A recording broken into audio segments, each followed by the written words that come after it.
राम, वरिष्ठ हनुमान की जय, सीताराम भगवान की जय, अपने अपने माता पिता गुरुजनों की जय। देखिए, एक सवाल आया है कि क्या होगा अगर हमारे जो गुरु है उनके ऊपर से हमारा विश्वास थोड़ा डगमगाए, कम हो या फिर अस्थिर हो। पहले तो विश्वास ज़्यादा था, लेकिन अब डगमगा रहा है। कारण ये होता है, ये उत्तर बहुत सविस्तर रहेगा और जीवन भर आपके काम आएगा। और ये किसी किताब से, किसी ग्रंथ से रटा हुआ उत्तर नहीं है। ये हमने हमारे जीवन से जो सीखा है उसके आधार पे हम ये उत्तर दे रहे हैं। विश्वास डगमगता कब है? जब बहुत से कारण हैं, एक एक कारण की हम अभी बात करेंगे। पहली चीज़, हमारी कोई मनोकामना पूर्ण नहीं होती, तब विश्वास डगमगाता है। दूसरी चीज़, गुरु में हमें कोई चमत्कार नहीं दिखाई देता, तब विश्वास डगमगाता है। चमत्कार की बात मैंने इसलिए की कि अर्जुन को भी तब विश्वास हुआ जब कृष्ण ने अपना विराट रूप उनको दिखाया। तब तक अर्जुन को कुछ विश्वास नहीं हो रहा था, तब तक अर्जुन का भी विश्वास डगमगा रहा था। और जब तक कुछ चमत्कार ना दिखाए तब तक आपका चित्त शांत नहीं होता। इसमें आपकी कोई गलती नहीं, इसमें मनुष्य की कोई गलती नहीं, क्योंकि उनका रक्त ही ऐसा बना या फिर उनका आभामंडल, उनके विचार ही ऐसे बने कि वो हर जगह पे अस्थिर रहे। और बात जब भक्ति की हो, गुरु की हो, तो उसमें सीढ़ियाँ होती है। पहले तो आपका विश्वास बहुत बढ़ेगा, अपार विश्वास, अपार श्रद्धा रहेगी। लेकिन जब परीक्षाओं का दौर शुरू हो जाता है तब आपका उच्चाटन हो जाएगा। और इसमें जो लोग टिके रहे वो आगे बढ़े, और जो लोग डगमगाए वो हार गए। क्योंकि गुरु हो या फिर भक्ति मार्ग की कोई साधना विद्या हो, कुछ भी हो, इतनी आसानी से प्राप्त नहीं होता। पुराने ज़माने में गुरु बहुत परीक्षा लेके फिर दीक्षा देते थे। आज वो दौर नहीं रहा, ना ही वैसे मनस्थिति के लोग रहे कि हम उनकी परीक्षा लें और फिर वो शिष्य बनाएं। हो नहीं सकता, संभव नहीं है। तो नियति आपकी परीक्षा लेती है। नियति पहले आपका विश्वास बढ़ाएगी, फिर आपको परखने के लिए आपकी परीक्षा लेगी, और आपका भाग्य भी आपकी परीक्षा ज़रूर लेगा। अच्छी चीज़ आसानी से नहीं मिल सकती। आजकल इस दुनिया में सबसे मुश्किल काम अच्छा होना है, अच्छा काम करना है। जीवन को सुधारना ही सबसे मुश्किल काम है। तो जहाँ पे आपके जीवन को सुधारने की बात हो, इतनी आसानी से कैसे मिल सकती है? आप यहाँ की प्रथम कक्षा तभी पास हुए जब आपने परीक्षा दी। ये तो जीवन की परीक्षा है। इसमें आपका संयम सब देखा जाएगा। विश्वास तभी डगमगाता है जब इसमें हम असफल होते हैं, हमारा संयम नहीं रहता, हमारा धैर्य नहीं रहता, या फिर हमें कोई चमत्कारी चीज़, चमत्कारी वस्तु प्राप्त नहीं होती, या फिर हमारे जीवन में कोई क्रांति, चमत्कार नहीं घटता। गुरु मिलना ही एक बहुत बड़ा चमत्कार होता है। आसान नहीं होता। बहुत से लोग हैं इस दुनिया में, कितने लोगों को गुरु है? बहुत कम। और जिनको है उनको क्या आसानी से मिलेंगे? नियति परीक्षा ज़रूर लेगी। अर्जुन श्री कृष्ण के पास हमेशा निकट रहने के बाद भी कृष्ण को एक वक्त आया कि उनको अपना विराट रूप दिखाना पड़ा। इससे आप अंदाज़ा लगा सकते हैं, श्री कृष्ण को भी नहीं पहचान पाए। जीवन भर साथ रहने के बाद भी आप आपके गुरु को कैसे पहचान पाओगे इतनी जल्दी? और ध्यान रहे, जिनके गुरु वरिष्ठ हनुमान है या फिर जो यहाँ से गुरु दीक्षा प्राप्त करते हैं, साधारण खेल नहीं है उनका। बहुत तेज़ परीक्षा होती है। जो सिर्फ पैसे के लिए, सिर्फ चमत्कार के लिए और सिर्फ अपनी मनोकामना पूर्ति के लिए आते हैं, वो बस उतना ही लेके जाते हैं। कुछ लोगों को उतना भी नहीं मिलता, क्योंकि भाग्य उनकी परीक्षा लेता है। जिनके जीवन में साक्षात श्री राम ने ही, अगर नियति ने ही दंड देना अगर लिखा हो, कोई टाल नहीं सकता। तो वरिष्ठ हनुमान जिनके गुरु, उनका खेल तो इतना आसान नहीं है। और अपने मुख से बोलना भी आसान नहीं कि मुझे गुरु दीक्षा चाहिए। कितने लोगों ने आज तक बोला? जो लोग वीडियो देख रहे हैं और जो लोग आए, वो अंदाज़ा लगा सकते हैं। सामने आपके जीवन को सुधारने का मौका है और आप मांग रहे हैं गाड़ी, बंगला, स्वास्थ्य, बच्चे हो जाए, घर बन जाए, नौकरी मिल जाए, व्यापार मिल जाए। आपकी धारणा ही गलत है कि अगर गुरु मिले तो हर जगह से पैसे आएंगे, हर जगह से आनंद आएगा, हर समस्या खत्म हो जाएगी। ना, हम भी इंसान हैं, हमें भी समस्या ही रहती है। सुदामा जी निकट रहने के बाद भी कृष्ण के जीवन उनको दरिद्रता का अनुभव करना ही पड़ा। राम जी खुद भगवान होके भी वनवास जाना ही पड़ा, पैदल चलना ही पड़ा। परीक्षा किसकी रुकती नहीं। और वरिष्ठ सम्मान में आपको यहीं पे हम ये सिखाते हैं कि किसी से भागना नहीं है, किसी समस्या परिस्थिति से, किसी वस्तु, किसी व्यक्ति से भागना नहीं। हर समस्या, हर व्यक्ति, हर वस्तु, हर चीज़, हर विचार से हमें पार होके ही आगे जाना है। जब तक तुम किसी चीज़ को अनुभव नहीं करोगे तब तक उसका मर्म आप नहीं समझ सकते। लोग बोलते हैं कि ये मंत्र जाप करो, ये नाम जाप करो, सब चीज़ें ठीक हो जाएंगी। कुछ हद तक हो भी सकती हैं, क्योंकि हमारा शास्त्र कभी गलत नहीं कह सकता, हमारे जितने भी गुरुजन हैं कभी गलत नहीं कह सकते हैं। लेकिन बात ये भी सत्य है कि हमारा भाग्य, हमारा प्रारब्ध, हमारा आने वाला कर्म, संचित कर्म, और जो हमारी आज के कर्म है उनसे और भी चीज़ें तय होती है। उनसे ही भविष्य तय होगा, उनसे ही फर्क पड़ेगा। और गुरु से विश्वास हटना मतलब आप वापस इसी लोक में रहना। इसी लोक मतलब क्या? यही लोक मतलब क्या? बस हर रोज़ का वही झंझट, हर रोज़ की वही तकलीफ, और क्या। और जिनके गुरु हैं, जो किसी को गुरु मानते हैं या फिर जिन्हें गुरु दीक्षा मिली है, ध्यान रहे, कान खोल के हमारी बात सुने बहुत गौर से।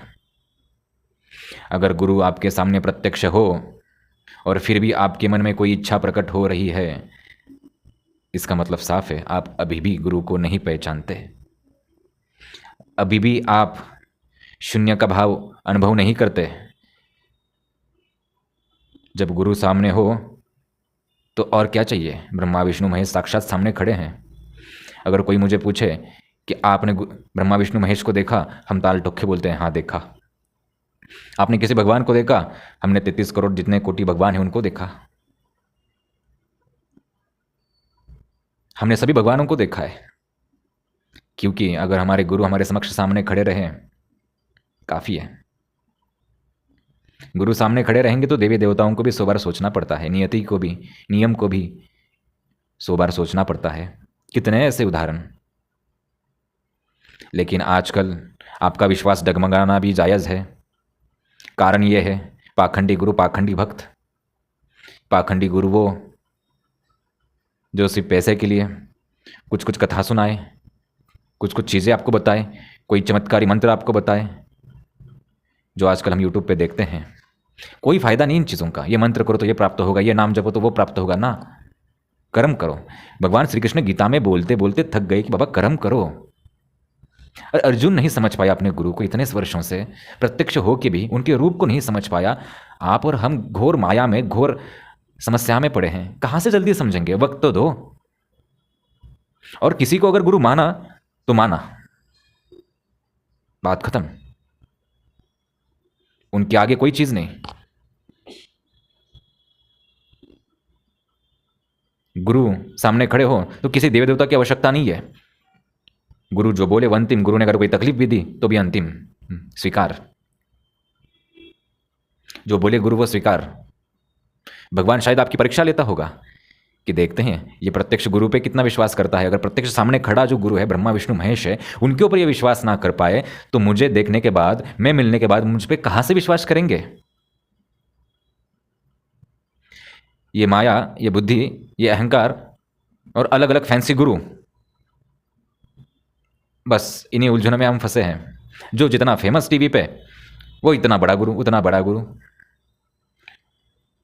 जो रटे हुए रामायण बताए, जो रटा हुआ महाभारत बताए, जो रटी हुई कोई कथाएं बताए वो गुरु। बस काफ़ी हो गया ना। उनको कथाएं पता, हम बहुत बड़ा खुलासा करते हैं। जितने भी कथाएं हैं, बहुत सी कथाएं काल्पनिक जोड़ी गई है, ये बात सभी लोग जानते हैं। इससे सनातन का हित नहीं होने वाला। जैसे गुरु पे विश्वास डगमगा रहा है, कल जाके सनातन से विश्वास डगमगाएगा। कथावाचकों को मेरा निवेदन कि कृपा करके सच बताएं। होती है भागवत कथा, होती है राम कथा, हनुमान कथा, बताते कुछ और है, ना उसमें राम ना हनुमान। फैंसी कथाएं हो चुकी है, जितना बड़ा स्टेज, लाइटिंग, नाचने वाले लोग, बस। ऐसे गुरु होंगे तो सच में आपका विश्वास डगमगाएगा, इसमें आपकी कोई गलती नहीं। और ध्यान रहे, तुम अगर अपने गुरु में ब्रह्मा विष्णु महेश को नहीं देख पाते तो आपकी आंखों की पट्टी कोई नहीं निकाल सकता। माता पिता एक समय तक आपका सहारा होते हैं, एक समय तक आपको शिक्षा देते हैं, लेकिन आपको आगे बढ़ने के लिए, आपको खुद को जानने के लिए गुरु की ही आवश्यकता होती है। और वो गुरु जो खुद जान पाया हो, खुद समझ पाया हो, वही आपको समझा पाएगा। हमारी बातें बहुत मिक्स होती है। हमारी बातें समझना लगभग आसान नहीं होता ज़्यादातर, क्योंकि हम स्क्रिप्ट लिख के बोलते नहीं, जो हमने अनुभव किया वही बोलते हैं। तो कृपा करके अंधकार हटाए। जब भाग्य परीक्षा ले रहा होगा तो गुरु से भी विश्वास डगमगाएगा ना, डगमगाने मत देना। पिछले जन्म भी डगमगाया, इस जन्म भी डगमगाएगा, अगले जन्म भी डगमगाएगा, किस जन्म में जाके रुकोगे? देखिए, बात बहुत गंभीर है। एक बार मान लिया ना गुरु, बस मान लिया। गुरु का जो आदेश वो अंतिम। गुरु आए, गुरु मिले तो समझ लेना साक्षात ब्रह्मा विष्णु से आए। जब आपके सामने प्रत्यक्ष ब्रह्मा विष्णु खड़े रहेंगे, उस वक्त जैसा आप उनको सम्मान आदर दोगे, वही सम्मान आदर अगर आप गुरु को देना शुरू करें, काफी है। ब्रह्मा विष्णु को भी नीचे आना पड़ता है जब गुरु साथ में खड़ा होता है। और बहुत कुछ बता सकते हैं, लेकिन आशा करता हूं कि ये जो प्रश्न था कि गुरु के ऊपर विश्वास डगमगाए तो क्या करें, क्या हो सकता है, ये क्या चीज़ है, ये जो सारे प्रश्न थे, शायद आशा करता हूं कि इनका उत्तर कुछ हद तक मिला होगा। जल्दी तो नहीं मिलेगा, क्योंकि विषय ही इतना बड़ा है कि आपको जल्दी कोई उत्तर नहीं मिलेगा, ना ही आप संतुष्ट होंगे। इंसान का मस्तिष्क संतुष्ट होना है ही नहीं, और ज़रूरी नहीं कि हम हर व्यक्ति के मस्तिष्क के अनुसार बताएं सब चीज़ें। कुछ लोगों को अच्छा लगे, कुछ लोगों को ना लगे। और वरिष्ठ हनुमान जिनको आना है, हर रविवार सुबह 12 बजे से पहले वापस सुने। 12 बजे से पहले, भले पेशी हो, भले नए लोग आना हो, 12 बजे से पहले यहाँ पे आपको आना अनिवार्य है। दरबार संपूर्णतः निःशुल्क होता है। जैसे अभी हमने वीडियो में कहा, कोई चमत्कार की आशा अपेक्षा ना करना। दैहिक, दैविक, भौतिक जितने भी समस्याएं हैं उनके ऊपर यहाँ पे चर्चा की जाती है। कोई ऐसा बड़ा विधि विधान खर्चा कुछ भी नहीं बताया जाता। कोई पूजा पाठ के नाम पे पैसे नहीं ले जाते, कोई शुल्क नहीं होता, संपूर्णतः निःशुल्क यह दरबार है। स्वेच्छा से अगर कोई दान पुण्य करना चाहता है तो वह स्वीकार है। आगे जाके वरिष्ठ हनुमान भारत के लिए, सनातन के लिए गौरव का विषय बनेगा, क्योंकि बहुत अच्छे और वैज्ञानिक ढंग से इसको हम अपने जो शास्त्र रहे, वेद पुराण रहे, सब चीज़ों को सामने लाने वाले हैं। कोशिश हमारी वही चल रही है। और जो भी सेवा भाव से कोई मदद कार्य करना चाहता है वो भी स्वीकार है। आज दरबार जहाँ पे हमारा लगता है, ये हमारा निवास स्थान छोटा है, तो यहीं पे ये सब चीज़ें होती हैं। भविष्य में आगे जाके जितने लोगों का सहयोग बनेगा, आश्रम बनेगा, सब चीज़ें बनेंगी, पूरे विश्व में ये ख्याति फैलेगी। पूरे विश्व को ये सब चीज़ें हम बताने की कोशिश करेंगे वैज्ञानिक ढंग से, वैज्ञानिक तर्ज पे खड़े उतर के। हम अंधविश्वास के सख्त खिलाफ है। यहाँ पे कोई चमत्कार नहीं होता। यहाँ पे आपको सच की बातें बताई जाती है। यहाँ पे आपको कोई कथा ही नहीं बताई जाती कि राम भगवान ने वो किया, कृष्ण भगवान ने ये किया ना। यहाँ पे आपको तर्क के आधार पे, कर्म के आधार पे सब चीज़ें बताई जाती हैं। कोई आवश्यक विधि विधान नहीं बताया जाता, कोई हवन पूजा पाठ कुछ नहीं बताया जाता।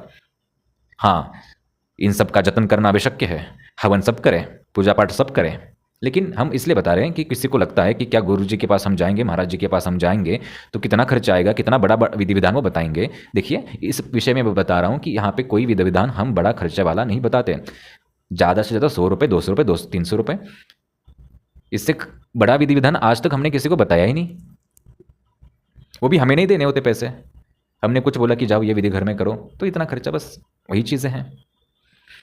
और सभी लोग अपने घर में हवन किया करें, पूजा पाठ किया करें, ग्रंथों का पाठ किया करें, और अपने सनातन को जतन किया करें, क्योंकि कुछ लोग भूलते जा रहे हैं। आने ये जो अभी की पीढ़ी है, इनको कुछ पता भी नहीं। बाकी लोग तो 5-5 बार दिन में पूजा पाठ करते हैं उनके तरफ से, लेकिन हमारे सनातन कि बच्चों को कुछ पूछे तो उनको पता भी नहीं, ना गायत्री मंत्र पता ठीक से, गीता पता ठीक से, ना पढ़ने की इच्छा है इनको।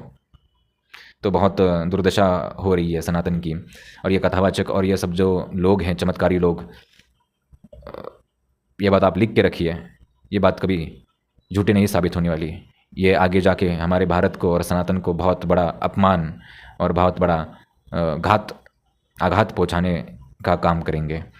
ये बात आप लिख के रखिए, क्योंकि इनकी काल्पनिक कथाएं, इनकी काल्पनिक बातें सनातन को अपमान का एक दौर दिखाएंगे। तो कृपा करके ऐसे लोगों से दूर रहें, उनके चमत्कारों से दूर रहें। गुरु मीठी मीठी बातें नहीं बोल सकता, गुरु आपको हमेशा कठोर बातें ही बोल सकता है। पुराणों में जाके, ग्रंथों में जाके पढ़े, गुरु हमेशा कठोर रहे हैं, कोई प्रेम का गुरु नहीं रहा। हाँ, कुछ वक्त आपसे प्रेम से बात कर सकते हैं, लेकिन जब सिखाने पे आएंगे तो अपनी मर्जी से सिखाएंगे। जैसे चाणक्य गुरु थे, कितने कठोरता से चंद्रगुप्त को शिक्षा दी, फिर जाके चंद्रगुप्त बने। तो आशा करता हूं कि सब चीज़ों के उत्तर मिले हों। जिनको वरिष्ठ हनुमान आना है, रूबी हॉल मेट्रो स्टेशन के पास, पुणे रेलवे स्टेशन के 2 मिनट के अंतर पे चल के आप आ सकते हैं। इतना नज़दीकी स्थान है, बहुत छोटा हमारा निवास स्थान है, वहीं पे है। और यहाँ पे कोई शुल्क नहीं होता, जैसे मैंने बताया। जिनको आना है, व्हाट्सअप नंबर नीचे है, वहाँ पर आप मैसेज करेंगे तो संपूर्ण पता, एड्रेस आपको दिया जाएगा। मांस, मदिरा, व्यसन, इन सब का नियम का पालन आपको अवश्य करना है और कर्म भी करना है। मार्गदर्शन हम करेंगे। और जिनको भी सहयोग करना है वो व्हाट्सअप कर सकते हैं। जैसे कोई भी सहयोग करना हो, कोई बोलता है कि हम इस क्षेत्र में काम अच्छा कर सकते हैं, कोई बोलता है हम धन से आपका सहयोग करेंगे, कोई बोले कि हम आपका ज्ञान से सहयोग करेंगे, कोई बोले मैं आपको कर्म से सहयोग करेंगे, वो मैसेज करें। सबका स्वागत है। एक ग्रुप हम बनाएंगे अलग अलग शहरों में, पुणे का हो, मुंबई का हो, दिल्ली का हो, विदेशों का हो। तो हमें भविष्य में जो हम कार्य करना चाहते हैं, वरिष्ठ हनुमान जी का जो और सनातन का कार्य करना चाहते हैं, वहाँ पे हमें बहुत मदद साबित होगी, मदद हासिल होगी इससे। आशा करता हूँ कि यह संवाद अच्छा रहा होगा। कुछ कुछ चीज़ें दिमाग के ऊपर से गई होंगी, बातें थोड़ी हमारी हैवी होती है, हैवी तो आशा करता हूँ कि अच्छा लगा होगा आपको। और कुछ लोगों को बुरा लगा होगा तो उनको उनसे माफ़ी मांगे। कुछ लोगों को अच्छा लगा तो उनको साधुवाद, आशीर्वाद। वरिष्ठ हनुमान की जय। राम।